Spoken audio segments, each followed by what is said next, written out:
말씀 욥기서 38장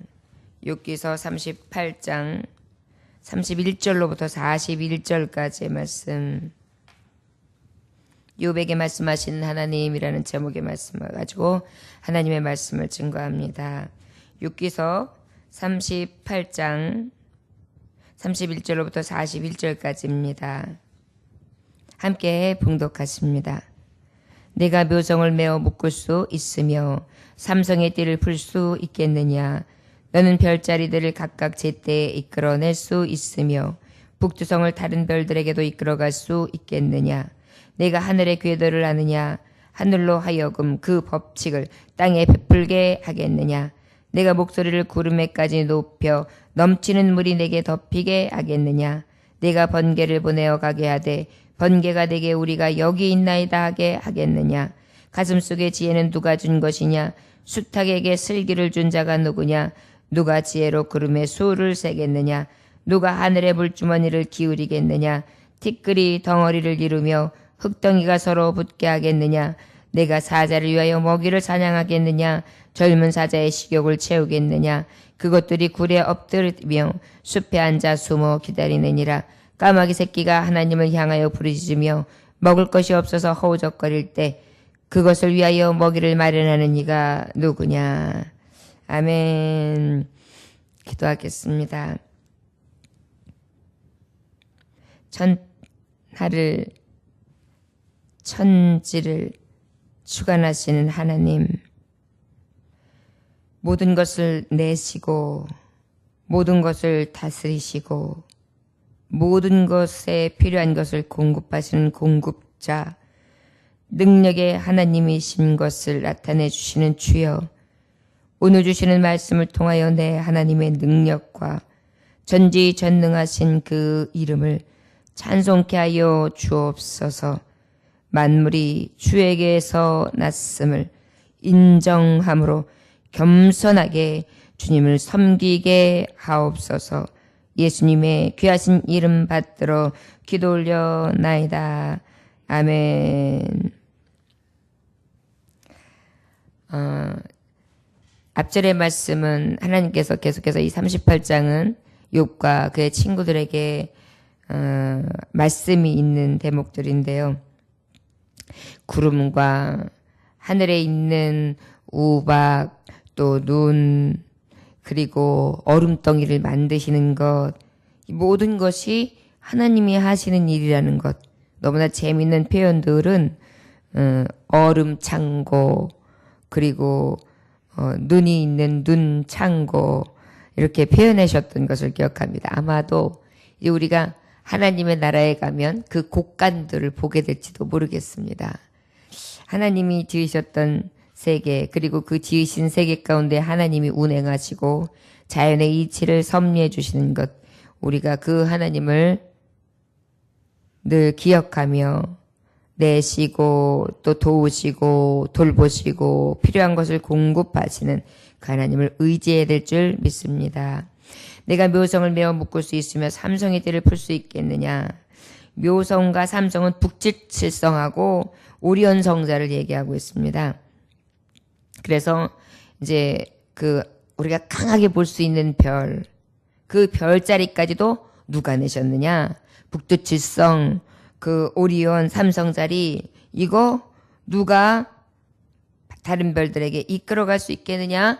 바로 전능자 하나님밖에 없다는 것이죠.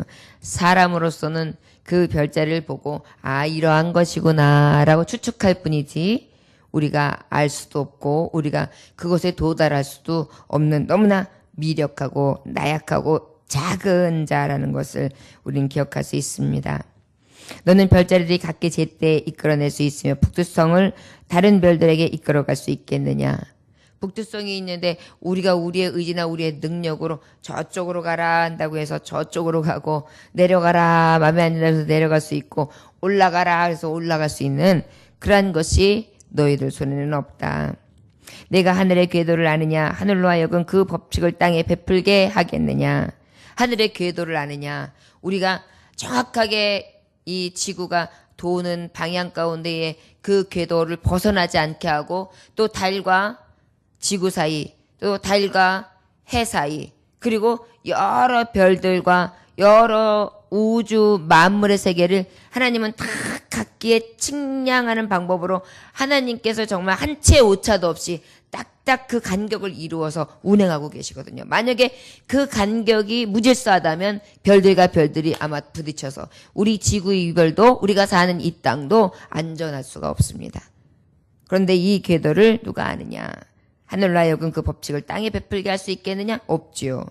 내가 목소리를 구름에까지 높여 넘치는 물이 내게 덮이게 하겠느냐? 내가 번개를 보내어 가게 하되 번개가 내게 우리가 여기 있나이다 하게 하겠느냐? 번개를 보내어 가게 하되 번개가 내게 우리가 여기 있나이다 할 수 있겠느냐? 이게 말은 뭐냐면 번개를 명하여 번개야 지금은 네가 칠 때야 번개 좀 쳐봐 이렇게 한다고. 예, 여기 있습니다. 명령만 하십시오. 그렇게 지금 자연의 이치 안에 호령을 하며 저들에게 명령할 수 있겠느냐? 뭐 그것뿐입니까? 심지어 여기 있는 돌덩어리 보고 돌덩어리야 너 좌측에 있던 것이 우측으로 옮겨져라. 내가 너에게 명한다. 이렇게 한다고 해서 돌덩어리가 움직입니까? 이 작은 것 하나도 못하는데 어찌 별을 움직일 수 있으며 차고 넘치는 물 또 번개를 내릴 수 있겠습니까? 우리는 아무것도 할 수 없는 자라는 것이죠. 가슴속의 지혜는 누가 준 것이냐? 우리 가슴속에 있는 지혜. 또 수탉에게 슬기를 준 자가 누구냐? 우리는 닭머리 그러죠. 닭대가리 그래요. 뭐예요? 닭은 굉장히 미련하다라는 것의 상징이죠. 껌가에 해당하는 것들이 보통 막 자기가 위기에 속하게 되면 어떻게 숨습니까? 자기 머리만 쑥 갔다가 뒤내밀고 몸뚱아리는 다 나와 있는데 다 숨어 있는 줄 알고 그렇게 피하는 것이 바로 닭머리. 그런데 그 닭마저도 어떻게 합니까? 먹을 것이 있으면 먹고 마실 것이 있으면 마시고 도망가고 또 피하고 또 하늘을 보기도 하고 아래를 내려다보기도 하고 또 먹이를 주는 주인을 알아가지고 막 주인을 따라다니기도 하고 그 작은 슬기마저도 누가 준 것입니까? 우리가 준 것입니까? 사람은 아무것도 한 게 없어요. 하나님이 창조한 세계에서 그저 우리는 지배하고 정복하고 다스리고 살 뿐이시지 우리가 낸 것은 하나도 없다는 것입니다. 누가 지혜로 구름의 수를 세겠느냐? 누가 하늘의 물주머리를 기울이겠느냐? 구름의 수를 우리가 셀 수 있습니까? 또 하늘의 물주머니를 기울이겠느냐? 우리가 비가 내리기 위해서 자 비가 내려라 그러면서 하늘에 있는 물주머니를 이렇게 재밌게 표현했지만 기울일 수 있습니까? 그래서 비가 지금 필요한데 비야 내려라 그러면서 에휴 비야 쏟아져라 그러면서 위에 하늘에 있는 물두멍을 갖다가 우리가 엎어서 비 내리게 할 수 있냐는 것이죠. 티끌이 덩어리를 이루며 흙덩이가 서로 붙게 하겠느냐? 티끌들 먼지들이 덩어리를 이루어 흙덩이를 만들 수 있겠습니까? 우리가 참 이게 대단한 거예요. 떠다니는 공중에 있는 먼지들이 미세하게 날려다니는데 그것이 또 내려서 또 내리고 가라앉고 보다 보면 또 이 길에 먼지 덩어리가 되는데 우리가 지금은 도로를 깔고 다니는 게 도로 위를 걸어다니지 하지만 도로가 없던 시절에는 어떻게 했어요? 흙이 또 떨어져서 또 밑에 있으면 그걸 또 밟고 지나가면 또 다져지면서 흙덩이가 되고 또 그것이 심지어는 길이 되기도 하고 또한 그 흙덩이가 산 웅덩이가 되기도 하고 산 또 등성이어리가 되게 하는 그러한 이치들이 있죠. 그런데 그거 하나까지도 우리가 낸 게 하나도 없다는 것이죠. 내가 사자를 위하여 먹이를 사냥하겠느냐? 젊은 사자의 식욕을 채우겠느냐? 자, 이 말씀을 왜 하게 됐을까요? 지금까지 주신 하나님에 대한 이 전능하심과 하시는 일들에 대해서 말씀을 왜 하실까요? 엘리후가 이렇게 대답하거든요. 사람이 하는 일들의 사람의 의가 하나님께는 의가 되지 못한다는 거예요. 하나님한테는 아무것도 도움이 되지 못한다는 거예요. 우리는 그저 하나님이 주신 세계 안에서 하나하나 찾고 누리고 살아갈 뿐이지 우리가 드리는 것 하나님한테는 아무것도 아니에요. 우리가 드리는 헌금 하나님이 돈이 없어서일까요? 우리가 드리는 헌신 하나님이 찬양받으실 이가 없어서 찬양받을 곳이 없어서 나 아니면 안 되기 때문일까요? 아니거든요. 우리 하나님은 모든 것의 주인 되시기 때문에 우리가 하는 모든 것들이 너무나 미약하고 아무것도 아닌 거라는 것입니다. 내 공로 의지할 것 없고 내가 하는 의 너무나 부족하고 연약한 것이고 미미한 것이고 아무것도 아닌 그런 너무나 작은 것이라는 거. 네가 사자를 위하여 먹이를 사냥하겠느냐? 젊은 사자의 식욕을 채우겠느냐? 우리가 사자의 먹이를 사냥할 수 있겠습니까? 물론 요즘에는 사자를 사육하고 있어요. 동물원에서. 그렇기 때문에 어떻게 해요? 우리가 기르던 닭, 우리가 기르던 소 이런 것들을 갖다가 잡아서 도축해가지고 그래가지고 먹을 것을 주기도 하죠. 그러나 울부짖는 사자들, 맹수가로서 이 산야를 뛰어다니고 있는 사자들에게 먹이를 우리가 사냥해서 갖다 줄 수 있겠네요. 우리가 막 따라다니면서 사냥을 해가지고 이들을 먹이겠느냐. 물론 한두 마리 정도는 우리가 눈에 띄어있던 번호표를 갖고 있는 우리의 보호 아래에 있는 것들은 가능하겠죠. 그러나 진정으로 산림에서 야생하고 있는 동물들 우리가 감히 먹일 수 있겠습니까? 상상도 할 수 없는 일이죠. 그것들이 굴에 엎드리며 숲에 앉아 숨어 기다리느니라.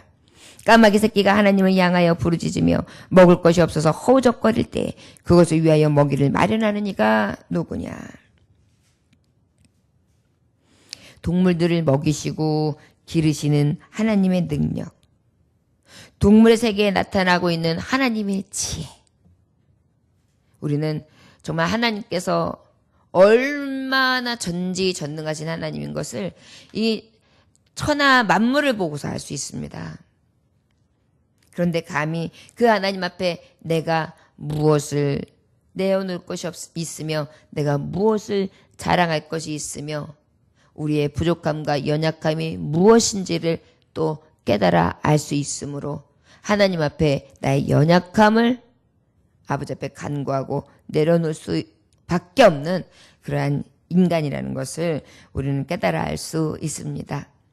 이제 욥기서는 지금까지는 친구들의 건계와 욥의 대화였습니다. 38장은 하나님께서 그 하시는 일들에 대해서 말씀하신다면 이제는 그 이후에 놀라운 하나님의 능력에 대해서 말씀하시고 그리고 난 다음에 이제 욥이 하나님 앞에 이제 고백하죠. 그리고 난 다음에 하나님 앞에 고백하고 난 다음에 하나님께서 저에게 이제 응답을 주세요. 그리고 난 다음에 갑절의 축복을 해주십니다. 우리가 벌써 욥기서 강해를 시작해서 이제 거의 이제 그 욥기서의 마지막 대미 쪽을 향하고 있는데요. 여러분, 우리가 욥기서를 통하여 깨달을 수 있는 것은 욥이 너무나 큰 풍파를 만납니다. 자기로서는 어떻게 자기의 힘과 의지로서는 이길 만한 능력이 없었어요. 그런데도 그의 마음속에 하나님을 경외하는 마음이 사라지지는 않았습니다.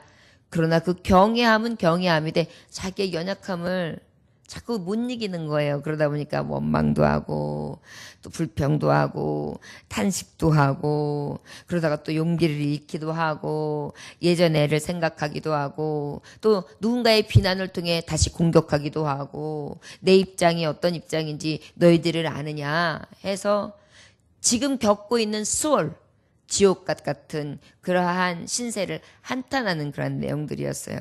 거기에 대해서 친구들은 또 오히려 그가 하는 이야기들을 위로해주며 하나님의 확실한 은혜의 답변을 주기보다는 자기의 생각으로 판단하고 비난했죠. 그리고 또 엘리후의 고백을 보면 저는 어땠습니까? 오히려 하나님이 어떠하신 분인데 대해서 지금까지 대화나 지금 이 환란을 겪고 있는 인생들의 모습이 아닌 것, 이러한 것은 하나님 앞에 우리가 내놓을 것이 없다. 그것은 하나님 앞에 우리 인생들이 드릴 것이 아니다라는 것을 명백하게 알려주시고 그리고 난 다음에 하나님의 성령, 하나님의 감동의 말씀이 그대로 임하는 장면이 오늘 38장까지의 말씀이었습니다. 39장도 하나님 이 말씀처럼 전능성을 보여주셨다면 놀랍게 지혜롭게 무한하신 지혜로우신 하나님이 어떤 하나님인지를 알려주시는 장면이 39장이라고 할 수 있겠습니다. 저와 여러분, 저도 연약하고 우리 성도 여러분들도 연약할 것입니다. 이렇게 믿음이 좋았던 욥도 연약했습니다. 그럼 연약한 우리는 무엇해야 될까요? 등하신 하나님을 의지해야 될 줄 믿습니다. 그리고 지금은 내가 연약하나 강하게 하시고 나를 통하여 쓰심으로 하나님의 뜻이 이루어지고 하나님이 영광 받으시기에 합당하도록 하나님은 역사해 주실 것을 믿음으로 바라봐야 될 것입니다. 우리가 연약하여 넘어질 수는 있습니다. 그러나 즉시 회개하고 일어나 하나님 앞에 더 영광 돌린다면 그것이 하나님의 뜻이고 하나님이 기뻐하시는 그러한 하나님의 종들이라 할 수 있을 것입니다. 이 새벽에도 우리 하나님께 오히려 나의 연약함, 그 연약함이 오히려 하나님의 전능하심을 더 찬송할 수 있는 새벽이 되게 하심을 찬송할 수 있기를 원합니다. 그리고 몸도 마음도 여러 환경 가운데 너무나 연약하게 반응하는 우리들이 아버지 앞에 부끄러워하지 아니하도록 오히려 인생들이 하나도 하나님 앞에 내세울 게 없다는 것을 깨닫게 하심으로 위로도 되게 하시고 경고도 되게 하시고 또 그리하여 하나님을 더 찾게 하시는 그 하나님을 무한히 찬송할 수 있기를 원합니다. 기도하겠습니다. 하나님 아버지, 우리 하나님께서는 능치 못함이 없는 하나님이십니다. 하늘의 주, 만군의 주, 여호와, 스스로 계신 자, 알파와 오메가 되신 주, 전능자, 우리와 함께 하시는 임마누엘의 하나님, 이 땅에 오시기까지 하시며 우리에게 그 사랑을 보여주시고 우리에게 그러할 필요 없으신 분임에도 불구하고 인생들을 사랑하시며 자녀 삼는 것을 즐거워하시고 그 자녀들을 입히시고 먹이시고 도우시며 필요한 것을 공급하시고 즐거워하시는 그 하나님을 찬송합니다. 오늘도 그 아버지 앞에 나왔사오니 연약한 몸 하나님께 위로부터 공급되어지는 회복이 있어지게 하여 주시옵시고 연약한 심령 위로부터 오는 영혼의 충만함을 입게 하셔서 성령의 충만하심으로 공급받게 하여 주옵시고 살아갈 용기가 없는 우리 아버지께서 주시는 용기를 통하여 다시금 일어서 뛰어가고도 걸어가도 피곤치 않고 곤비치 아니하는 하나님의 주시는 새 힘을 받아 오늘도 승리케 하여 주옵소서. 오늘도 대적은 우리를 움켜 삼키려고 사방에서 우겨쌈을 싸우며 그 우리에게 공격할 시간을 호시탐탐 노리고 있습니다. 주여, 원하기는 우리가 깨어 근신하여 기도하고 끝까지 주님 앞에 맡기고 주님을 의지함으로 내가 싸우는 것이 아니라 내 하나님이 싸우시사 완전하게 승리하는 역사가 있어지게 하여 주옵소서. 오늘도 주님 앞에 간구하오니 하나님 들으시고 보시는 주여 역사하여 주시옵시고 내 가는 길 가운데 하나님께서 지도하셨다. 하나님께서 인도하셨다. 하나님께서 나와 함께 하신다. 내 편이 되신다. 나에게 의로운 손으로 강하게 하신다. 나의 필요한 것을 공급하시고 나의 연약함을 도우심으로 강하게 하신다. 이 믿음으로 선포하며 믿음으로 승리하는 하루가 될 수 있도록 축복하여 주옵소서. 시험에 들게 하지 마옵시고 다만 악에서 구하옵시며 오직 주님의 이름만을 높이게 하여 주옵소서. 예수님에게 하시는 받들어 기도 올려 나이다. 아멘.